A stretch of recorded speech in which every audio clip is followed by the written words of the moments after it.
La troisième et dernière partie de cette remise des prix va commencer. Si vous voulez bien reprendre vos places à table, s'il vous plaît.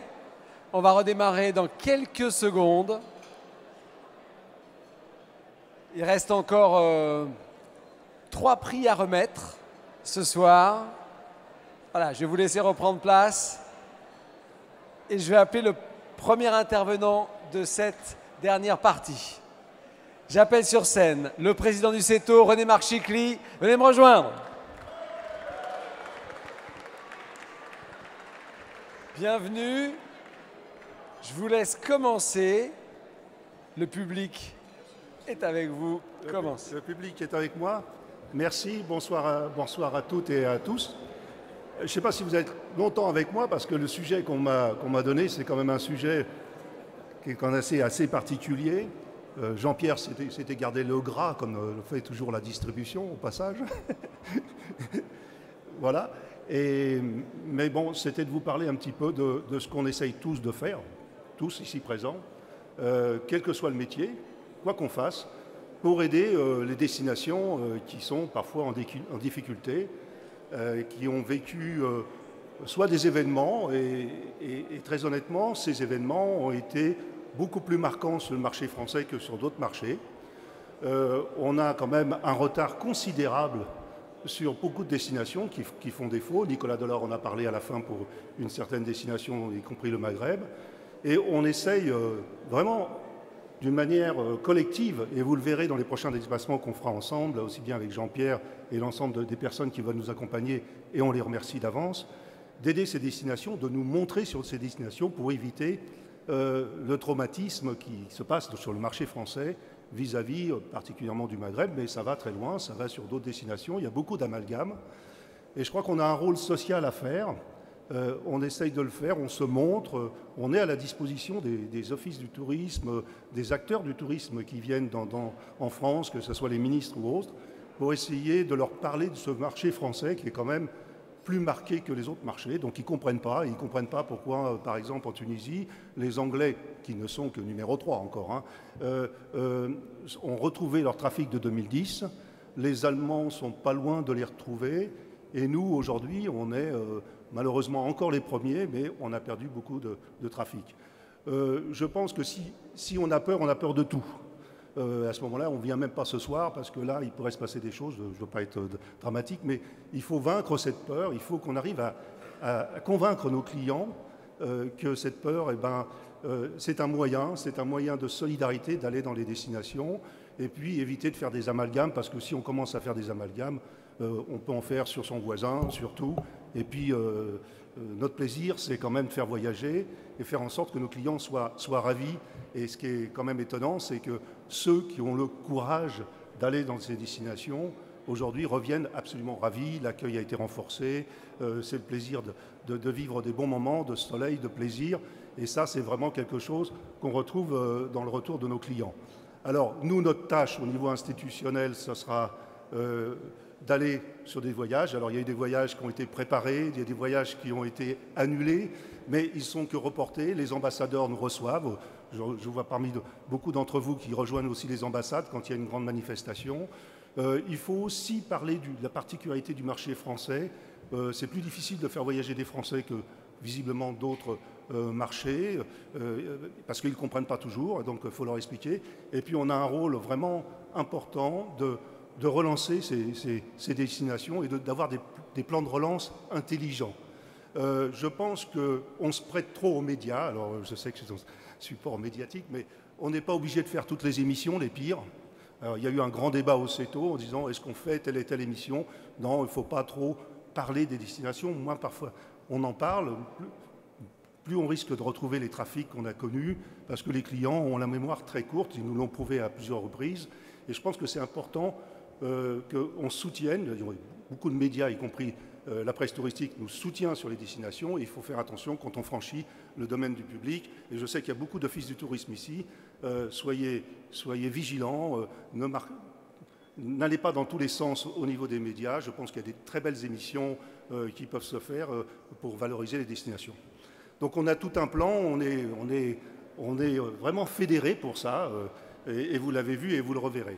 En ce qui concerne l'avenir du métier, Jean-Pierre en a parlé, c'est vrai qu'on n'en est qu'au début. Ça nous rassure parce qu'on dit qu'on peut encore exister dans le monde de demain, mais c'est vrai qu'on est au début. Rien qu'aujourd'hui, il y a eu deux grandes positions, une compagnie aérienne qui chamboule d'un seul coup un GDS, de l'autre côté, un groupe Accor qui décide de faire son propre marché face aux OTA. Je pense qu'on va vivre ça tous les mois, toutes les semaines. Il va y avoir des chamboulements parce que tout ça, c'est la suite aussi de difficultés économiques sur pas mal de secteurs, y compris sur les marchés allemands et autres. Donc on va être chamboulé. Je pense que notre valeur ajoutée, c'est vraiment de donner du service, de valoriser la sécurité qu'on donne à nos clients et de valoriser le service. Et plus on valorisera ce service, plus on donnera de la valeur ajoutée. Oui, Jean-Pierre, on va donner de la valeur ajoutée de plus en plus chez les tour opérateurs, particulièrement, surtout quand on voit qu'il y a des grandes marques qui sont revenues au premier plan. Donc on va développer donc, ce service et cette valeur ajoutée de telle façon que vous ayez des produits de haute qualité. Et j'espère que comme ça, on gagnera et on aura des victoires avec vous. Merci. Merci beaucoup, René Marchicli. Merci. Emmanuel. Emmanuel, pour la dernière intervention de la soirée.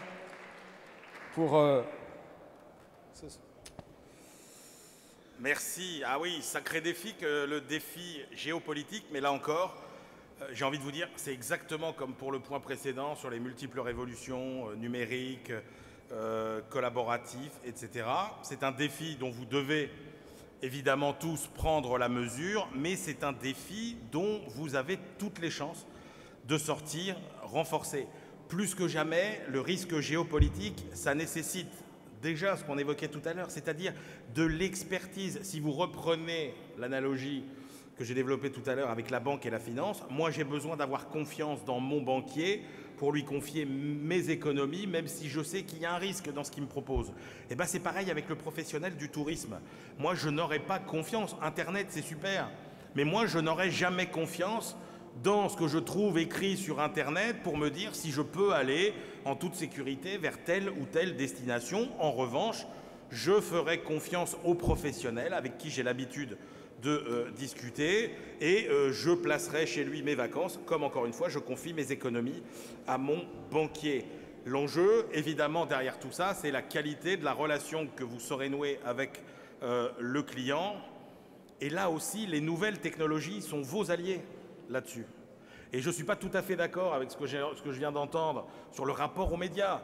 Moi, je pense qu'au contraire, vous avez une expertise, il faut la défendre.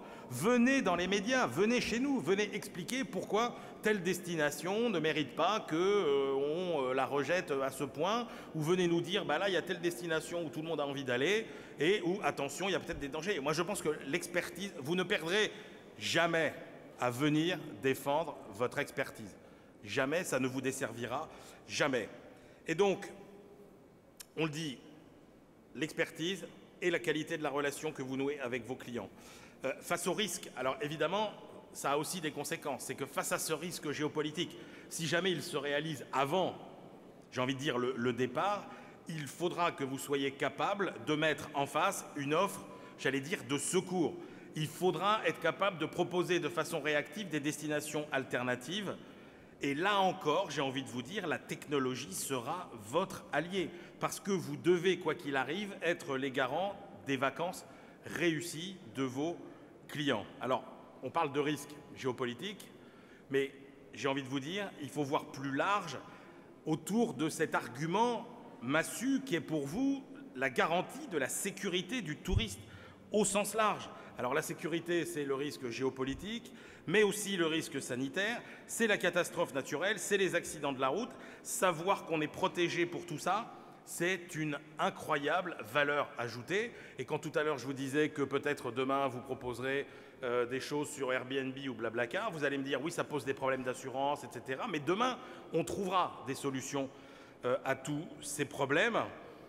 Alors j'en profite pour un petit sujet qui m'a interpellé, une petite parenthèse avec mon nouveau camarade. Là, je me suis fait un nouveau copain martiniquais, Sekbedji Rousselin, qui m'a... Alors je lui disais, mais allez vas-y, vends-moi la Martinique, là, parce qu'il y a de la concurrence autour. Il m'a dit, il y a un truc formidable à dire sur la Martinique, c'est que quand vous êtes malade en Martinique, dans toutes les autres destinations, qu'est-ce que vous faites? Vous êtes rapatrié sanitaire. La Martinique, vous sortez la carte vitale et c'est bon, vous êtes soignés. Donc voilà, merci. La pub gratuite est faite pour la Martinique. Elle n'est pas gratuite, justement. Et donc merci de nous inviter avec mes camarades de BFM Business pour une semaine. Elles sont très contentes. Elles sont très contentes. Non, donc pour être plus sérieux, pour terminer, donc les nouveaux outils permettront tout ça. Les nouveaux outils permettront aussi quelque chose que vos clients réclameront demain, c'est la continuité de la relation avec votre client pendant son voyage. Il aura aussi forcément envie de vous interpeller. Bref, encore une fois, j'ai envie de vous faire la même conclusion que tout à l'heure. La façon dont vous faites votre métier d'agent de voyage va évidemment beaucoup évoluer, mais le métier d'agent de voyage, lui, encore une fois, est promis à beaucoup de bonnes surprises. Et j'ai envie de vous dire que vous allez entrer dans une période qui est quand même vachement excitante pour vos métiers. Et ça, je pense que c'est quand même un challenge assez intéressant à relever pour vous tous. Merci. Merci beaucoup, Emmanuel. Merci d'avoir été avec nous pour ces Victoires du Tourisme 2015. Allez, on va passer à la troisième partie, la dernière partie de cette soirée. Et le 9e prix, maintenant, le prix du meilleur assureur-assisteur. Pour remettre le prix avec moi, j'appelle l'ambassadeur de Tunisie, Mohamed Ali Chihi, et la directrice commerciale de Tunisair, Ayat Bouali. Votre Excellence, venez me rejoindre. On va remettre le prix ensemble. Alors, cas un peu particulier, les remettants jusqu'à présent effectivement sont venus, j'allais dire gentiment, pour le plaisir et pour la beauté du geste. Mais vous le savez, la situation en Tunisie est un peu particulière. Et Monsieur l'ambassadeur de Tunisie voulait vous dire un mot. Monsieur l'ambassadeur, je vous laisse vous approcher du micro. Il m'a dit 2 phrases, mais j'ai envie de leur parler. Monsieur l'ambassadeur, je vous laisse. Merci, merci à tout le monde. C'est vrai que je suis le 2e politique, je crois, sur cette scène. Je ne vais pas abuser de votre temps, surtout qu'on attend le dessert. Juste pour vous dire que si la Tunisie reste l'unique et le dernier espoir du printemps arabe, mais la Tunisie reste un grand défi pour vous aussi, un grand défi pour l'Europe, pour le monde libre. Si la Tunisie échoue, vous savez les conséquences. Je ne vais pas m'étaler sur ce point, mais vous dire qu'on a besoin de vous, qu'on a besoin de votre soutien. La Tunisie a besoin du monde libre, de tous les acteurs, surtout vous en tant que tourisme. Vous connaissez le secteur touristique tunisien. On a eu des attentats, mais les attentats, c'est partout qu'on a des attentats. La France, les États-Unis, le Danemark, la Tunisie, on est cette cible privilégiée de ces fous d'Allah. Nous, on va vaincre. Pour vaincre, on a besoin de vous. On va combattre ce fléau. Et là, j'espère que la Tunisie va remonter la pente. Et j'espère vous voir en Tunisie très prochainement. Merci à tout le monde. Merci beaucoup, monsieur l'ambassadeur. Merci. Ah bon, restez avec nous, parce que tant qu'on vous a, hein, je vais vous laisser annoncer les nommés. Ah ok, on laisse ça à Ayat. Ok, nommé meilleur assureur-assisteur. Voilà. Ça, c'est les nommés.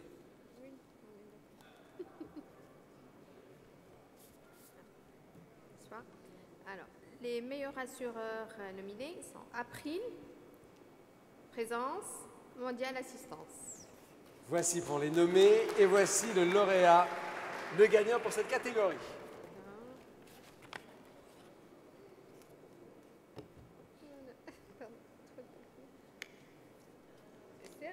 C'est sérieux? Oui, c'est très assuré, confidentiel. Bien assuré. C'est Mondial Assurance. Mondial Assistance, Jean-Luc Marinier, responsable des ventes, Mondial Assistance. Jean-Luc, venez nous rejoindre et recevoir des mains d'Ayat votre prix. Carrément la plus haute marche. On sent qu'il est bien assuré, il ne risque rien. Allez, je vous laisse. Je vais être rapide. Merci beaucoup. Bah, écoutez, je suis vraiment très fier, extrêmement fier de recevoir ce prix au nom de Mondial Assistance. Un Mondial Assistance qui intervient bien sûr sur tous les pays en dehors de la Martinique, puisqu'il y a la carte vitale. Et donc c'est vraiment ce prix, c'est le fruit de toutes les équipes commerciales bien entendu, les équipes médicales que vous connaissez, les médecins urgentistes, les chargés d'assistance. Donc, c'est Mondial Assistance, c'est une intervention toutes les 2 secondes pour sécuriser vos clients, pour faire en sorte que vos clients puissent aller partout dans le monde en parfaite sécurité. Ce prix est une belle récompense. Merci beaucoup à tous. Merci, merci. Je vous laisse, avec Ayette, prendre la photo. Hein. Surtout, vous partez, on va vous éclairer le photocall. Partez pas, on va vous prendre en photo. Regardez, devant le photocall qui est juste là, on va l'éclairer et on va vous prendre en photo. Merci. Allez, voilà. Il faut quand même célébrer ça. Alors, 10e prix, meilleure collectivité territoriale. Pour remettre ce prix, j'appelle le directeur général France d'Enterprise Rent-A-Car, James Ware. Venez me rejoindre, James.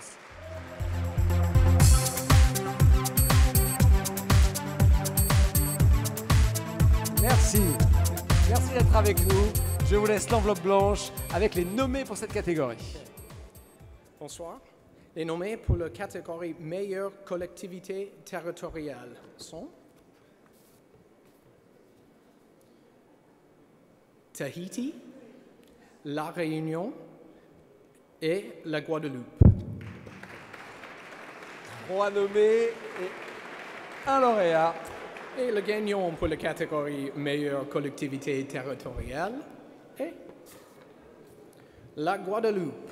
J'appelle sur scène le président du comité du tourisme des îles de Guadeloupe, Hilaire Brudet. Voilà, il arrive. Bonsoir et bienvenue.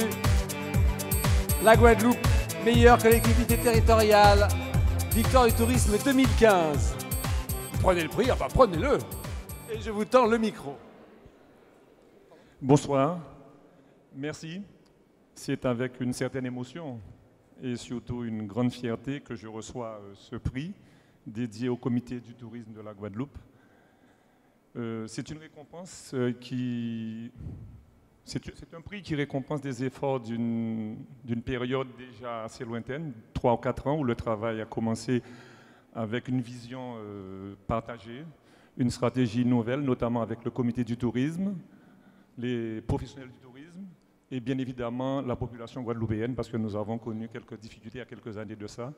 Et en cela, aidé massivement par le conseil régional, et que je voulais à cette occasion remercier le président du conseil régional à la table juste devant moi, Victorin Lurel, président du conseil général, député, ancien ministre des Outre-mer, et le remercier pour sa présence aujourd'hui et pour le soutien à cette destination Guadeloupe.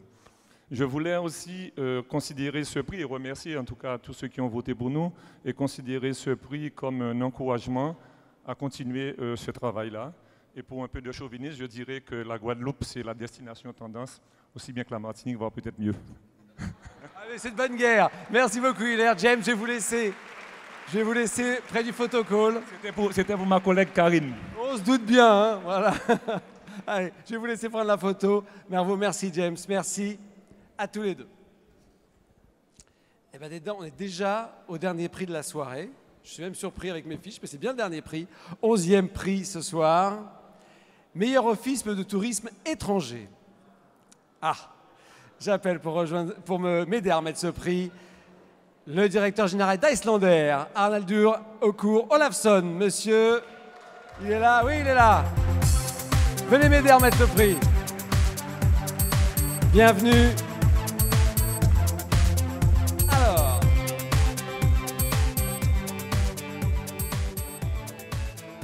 Alors, voici les nommés. Bonsoir à tous. Les nominés pour le meilleur office de tourisme étranger en France sont Espagne, Canada et Irlande. Des belles destinations, hein? Des belles destinations. Et qui l'emporte ce soir? Et le gagnant, Canada. Allez, Sandra Tickle, venez me rejoindre.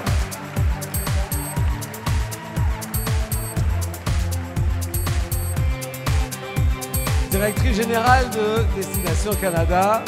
Bon, là encore, hein, un premier rôle et puis maintenant un deuxième.